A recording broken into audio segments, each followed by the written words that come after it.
The sun beat down on the red earth of the Serengeti, turning the landscape into a shimmering mirage of gold and dust. James Rourke had been tracking elephants all morning, his camera slung around his neck, the lens cap bouncing against his chest as he moved quietly through the brush.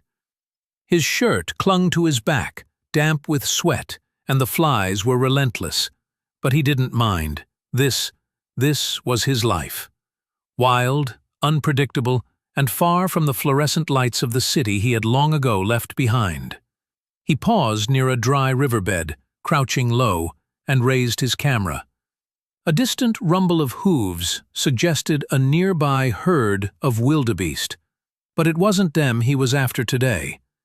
James had heard rumors from the rangers, unconfirmed sightings of a pride of lions that hadn't been seen in months. Reclusive, nomadic, and fiercely protective. The kind of animals that made conservationists whisper in reverence and poachers tremble. But what he saw next was not what he expected. At the edge of the ravine, nestled beneath a fallen acacia, was a lion cub. Tiny, no more than a few weeks old, its golden fur streaked with dust. It let out a plaintive cry, high-pitched and desperate.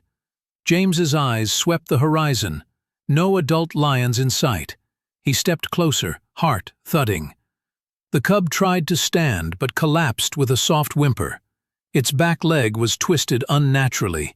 A snare trap, James realized grimly, partially buried in the sand nearby.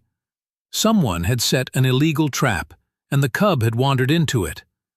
James didn't hesitate. He dropped to his knees beside the cub, speaking in a low, soothing voice.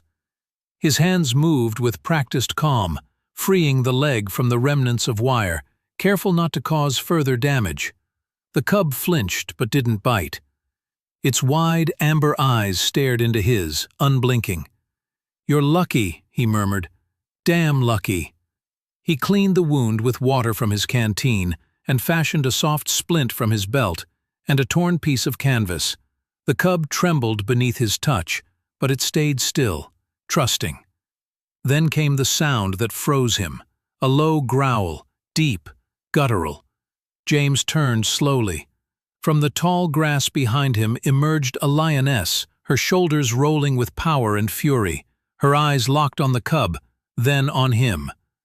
Another growl echoed across the dry plain, and then a second lioness appeared, and another.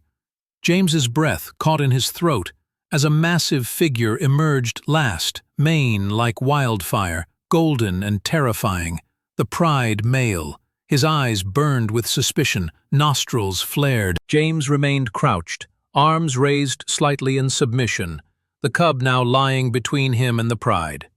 "I helped," he whispered, voice barely audible. "I helped him." The lioness who had arrived first moved closer. She sniffed the cub, nosed his splinted leg, then turned her gaze back to James. She didn't attack. Neither did the others. Instead, the pride stood there, surrounding him in a loose circle. The male came forward, his massive paws soundless against the earth. James could smell him now, musky, wild, alive. The lion leaned forward and sniffed the side of James's face. Then, against all logic, all instinct, he licked James's cheek. James froze. The lion turned, nudged the cub gently, and with almost impossible gentleness, lifted the tiny body into his jaws. And the pride began to move. But they didn't leave James behind. They waited. The lioness looked back, waiting for him. James's heart thundered in disbelief. His breath caught again, but this time in awe.